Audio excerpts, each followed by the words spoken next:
Hey, what's up guys? Chris McCarthy here, and this is your Jump Rope Fit full body fat loss workout of the day. Today's workout is going to be 6 rounds, and we're gonna start off with 100 rotations of that jump rope. Now, if you want to intensify the workout, you can do what's called double unders, which is gonna be 2 rotations of that jump rope for every jump. And if you choose to do that, you're gonna go ahead and just do 50 of those.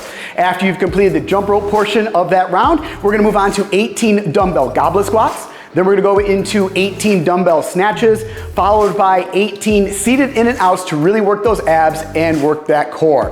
All right guys, let's go over the movements. It starts off with that jump rope. So I've got my RX Smart Gear jump rope set up back here, and we always wanna maintain proper form here, guys. So feet are close together, and we're jumping on the balls of our feet. And we're not even jumping, guys. It's more of a bounding up and down motion, just a couple inches off the ground, chest up, shoulders back.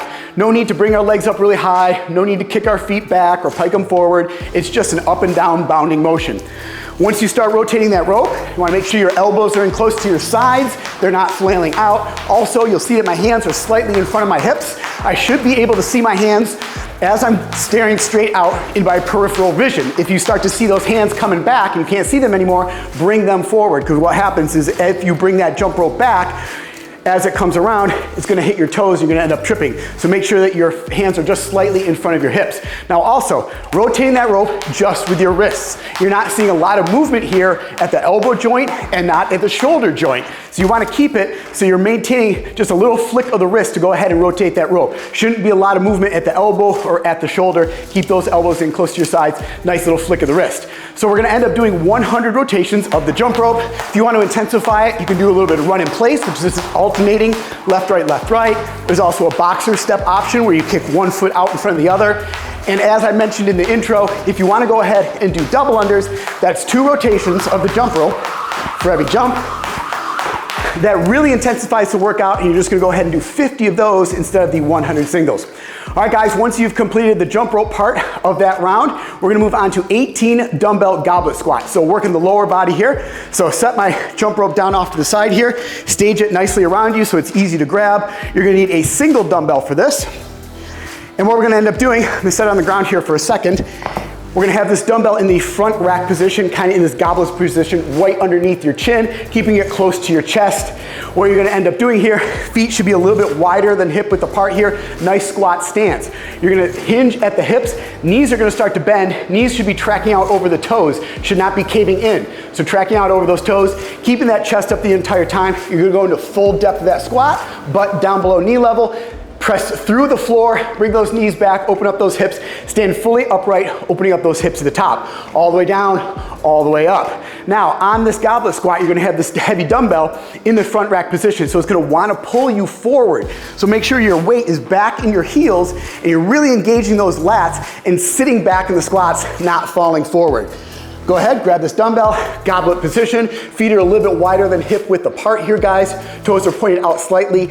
Gonna start to hinge those hips there, knees are gonna bend, knees are tracking out over those toes, down to full depth, then stand fully upright, opening up those hips to the top, all the way down, all the way up, all the way down, all the way up. We're gonna end up doing 18 of those dumbbell goblet squats. Once you've completed 18 of those, now we're gonna move on to 18 dumbbell snatches. So you're gonna need a single dumbbell for this, probably lightening it up a little bit here on the load for that.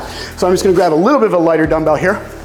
Now on the dumbbell snatch, there's a lot going on in that movement, and it's really easy to actually do it wrong. So I wanna make sure you're doing it the right way here. So first off, dumbbell's gonna be down on the ground, in between your feet. Your feet should be, just like the goblet squats, a little bit wider than hip width apart, nice squat stance. So once again, just like the goblet squats, you're gonna hinge at the hips, knees are gonna start to bend, knees are tracking out over those toes. You're gonna reach down with a straight arm, keeping your chest up all the way down. You're gonna grab this dumbbell. Now from here, we really wanna use the power and the strength of our lower body to initiate the first portion of the dumbbell snatch. We don't wanna just start bending at the back here at the waist and pulling it right off the ground. So what I mean by that is keeping that chest up.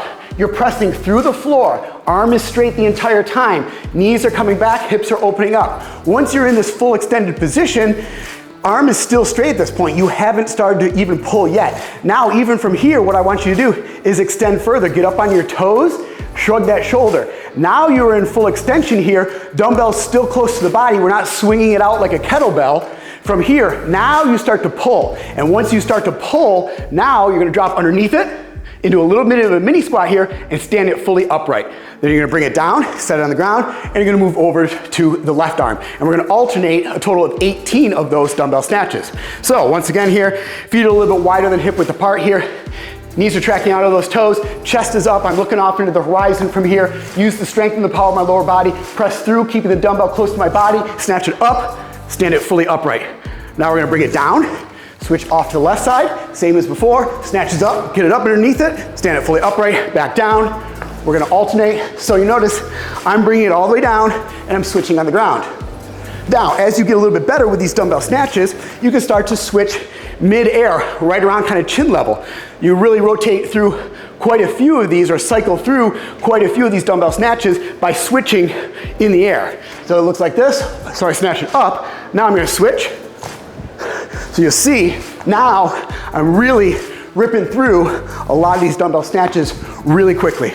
All right, guys, you're gonna do 18 of those dumbbell snatches. Then what we're gonna end up doing here is we're gonna move on to 18 seated in and outs. So we're gonna work the core, we're gonna work the abs. Now, there's a couple ways you can do this. You can do them sitting on the ground here. So what you wanna do, sit on the ground, heels are together, feet are together, knees are together, hands are behind you. You're gonna lean back about 45 degrees here, guys, and we're just gonna go in and out. We're gonna do 18 of these seated in and outs. Now, if you want to kind of intensify it a little bit here, you can use a bench. Sit up on a bench. What that's going to allow you to do is get those feet down below you a little bit further because the floor is out of the way. You can lean back. So now my feet are down further, and now I'm really engaging that core and stretching it out there at the bottom, getting a full range of motion here on these seated in and outs. So you're gonna end up doing 18 of those seated in and outs. That completes one round of this workout, guys. But like I said, we're gonna do a total of 6 rounds today of this workout. All right, guys, that is your jump rope fit workout of the day. I'll see you right back here again for your next workout. Hey guys, to get more workouts and training programs just like this one, I am launching a Jump Rope Fit 365 program where I will send you 10 jump rope fit workouts every week for an entire year. Just click the link below to get started or visit jumpropefit.com. I'll see you there.